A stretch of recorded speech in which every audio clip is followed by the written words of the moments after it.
आप सबको जय मसीह की। इस सुबह के समय हम एक वचन अध्ययन करेंगे जो यूहन्ना सुसमाचार के अध्याय 14 के 12वें वचन से है। मैं तुमसे सच सच कहता हूँ कि जो मुझ पर विश्वास रखता है ये काम जो मैं करता हूँ वह भी करेगा, वरन इससे भी बड़े काम करेगा, क्योंकि मैं पिता के पास जाता हूँ। बेहद प्रसिद्ध संगीतकार जोहन सेबेस्टियन बैक के जीवन गाथा को पहली बार लिखने वाले फोर्केल J.S. बैक के बचपन में गुजरी एक घटना का वर्णन करते हैं। J.S. के भाई जोहन क्रिस्टोफर की अलमारी में एक पुस्तक थी जो कि बेहतरीन संगीतकारों के ऊपर छपी हुई थी। J.S. ने अपने भाई से उसे पढ़ने के लिए मांगा था, परंतु J.S. के भाई ने उन्हें साफ मना कर दिया था और उनसे कहा था कि उस पुस्तक को उन्होंने केवल अपने लिए रखा हुआ है और अपने संगीत सीखने के लिए ही वो इस्तेमाल करते हैं। उसके साथ ही वो इस बात में बहुत ही ज्यादा ध्यानपूर्वक थे कि उस घर में मौजूद उनका छोटा भाई जो बेहतरीन संगीत बजाता है उस पुस्तक को पढ़कर उनसे बड़ा संगीतकार न बन जाए। परंतु J.S. ने ये तय कर लिया था कि उन्हें किसी भी कीमत पर उस पुस्तक को हासिल करना है। इसीलिए रात के समय जब सब लोग सो रहे थे, बहुत ही आराम से रेंगते हुए अपने भाई के कमरे में पहुंचे और उस अलमारी से उस पुस्तक को लेकर आ गए।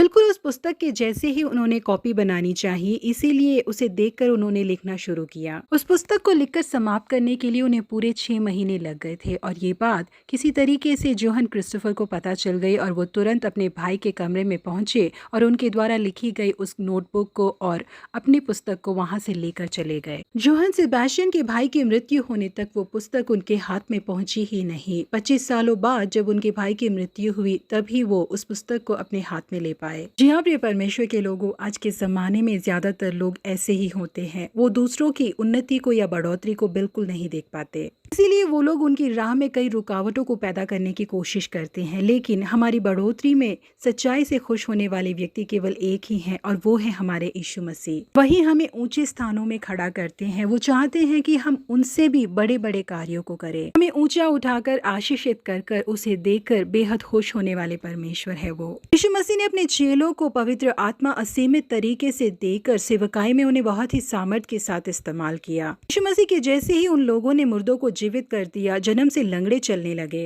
यीशु मसीह ने जैसे कहा था बिल्कुल अपने कहे अनुसार ही प्रेरित पौलुस, पतरस जैसे लोगों को सामर्थ के साथ इस्तेमाल किया। पतरस की परछाई पड़ते ही लोग चंगे होने लगे। पौलुस के रुमाल और कटिबंध को डालते ही लोग चंगे होने लगे। के द्वारा कई अद्भुत कार्य होने लगे। प्रतिदिन लोग उद्धार पाने लगे और कलीसिया में जुड़ने लगे। यहाँ पे परमेश्वर के लोगों, हमें ऊंचाई के पद पर बिठाकर हमारी खूबसूरती को निहारने वाला कोई परमेश्वर है तो वो केवल यीशु मसीह ही है। इस दुनिया के लोग हमारी बढ़ोतरी को देखकर खुश होने वाले नहीं है, वो हमसे ईर्ष्या करने लगेंगे। हमारी ऊंचाई को पसंद करने वाले केवल यीशु मसीह है, इसीलिए हम केवल उन्हें थामे और उनकी पवित्र आत्मा को ग्रहण करें। वही हमें महिमामय ऊंचे स्थानों पर खड़ा करे। प्रभु आप सबों को आशीषित करे। Have a blessed day.